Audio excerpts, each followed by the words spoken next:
So இது வந்து பார்த்தீங்கன்னா ஒரு இன்ட்ரெஸ்டிங்கான ப்ராப்ளம். இந்த ப்ராப்ளத்தை எப்படி சால்வ் பண்ணுறது நான் வந்து உங்களுக்கு வந்து ஃபுல் வீடியோவில் வந்து கொடுத்துருக்கிறேன். ஜஸ்ட் இந்த ஷார்ட்ஸில் வந்து பார்த்தீங்கன்னா எப்படி இந்த ப்ராப்ளத்தை வந்து நமக்கு வந்து அப்ரோச் பண்ணணும் அப்படின்றத நம்ம பார்ப்போம். ஓகேவா? அப்போ இந்த ப்ராப்ளத்தில் என்ன கொடுத்துருக்காங்க, and aqua solution of 2% of non volatile solute அப்படின்னு கொடுத்துருக்காங்க. அப்போ முதல்ல நான் வாலட்டைல் சொல்யூட்னா நமக்கு என்னன்னு தெரியணும்.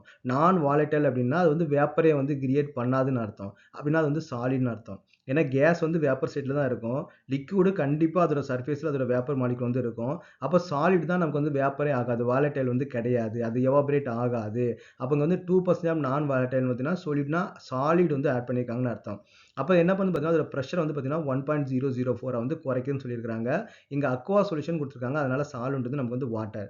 அப்போ வாட்டர்ல எதையோ ஒரு சாலிட் வந்து நமக்கு வந்து டிசால்வ் பண்ணியிருக்காங்கன்னு அர்த்தம். அப்போ இது எதை பேஸ் பண்ணி வரக்கூடிய ப்ராப்ளம்?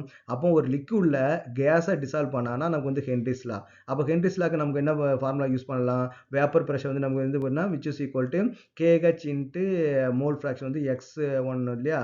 X வந்து நமக்கு வந்து யூஸ் பண்ணலாம். இது வந்து நமக்கு வந்து ஹென்ரிஸ் லா. ஏன்னா அங்கேயும் நமக்கு எனக்கு வேப்பர் பிரஷர் தான் இருக்குது. ரவுட்ஸ்ல நமக்கு என்ன கொடுத்துருக்காங்க? அதுவும் நமக்கு வந்து வேப்பர் பிரஷர் தான். 2 லிக்விட் வந்து நமக்கு வந்து மிக்ஸ் பண்ணும்போது அப்போ P1 which is equal to P1 not into X1 அதுவும் மோல் ஃப்ராக்ஷன் ப்ளஸ் வந்து நமக்கு வேப்பர் பிரஷர் வந்து ரிலேட்டட் ஆனது தான். அப்போ நமக்கு வந்து லிக்விட் கிடையாது. இது வந்து சாலிட் லிக்விட். அப்போ சாலிட் லிக்விட் வந்து பண்ணோம் அப்படின்னு பார்த்தீங்கன்னா நமக்கு வந்து காலிகேட்டிவ் ப்ராப்பர்ட்டிக்கு வந்து போயிடணும். அதான் நம்ம வந்து சாலிட் ஆட் பண்ணும்போது அந்த காலிகேட்டிவ் ப்ராப்பர்ட்டி குறையும்.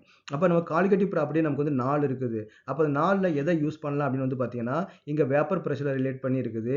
அப்போ ரிலேட்டிவ் லோயரிங் வேப்பர் பிரஷர் வந்து இருக்கும். அப்போ ரிலேட்டிவ் லோயரிங் வேப்பர் பிரஷருக்கு நமக்கு என்ன formula? P1 naught minus P1 divide by வந்து பார்த்தீங்கன்னா P1 naught which is equal to X2 நம்ம எடுத்துக்கலாம். அப்போ X2 நம்ம எப்படி எழுதலாம்? P1 naught minus P1 divide by P1 naught which is equal to X2 நம்ம எப்படி எழுதலாம்? N2 divide by N1 plus N2 நம்ம வந்து எழுதலாம். இந்த ப்ராப்ளத்தை பொறுத்த வரைக்கும் பார்த்தீங்கன்னா இந்த N2 வந்து நீங்க வந்து நெக்லிஜிபிள் பண்ணிடணும். அது வந்து ரிமூவ் பண்ணிடணும். ஏன்னா அதோட வேல்யூ வந்து நமக்கு வந்து ரொம்ப கம்மியாக தான் இருக்கும். ஓகேவா? ஸோ இதை நீங்க இந்த ஃபார்முலா நீங்க மற்ற எல்லாத்தையும் நீங்க சப்ஸ்டிட்யூட் பண்ணீங்கன்னா you will get that answer.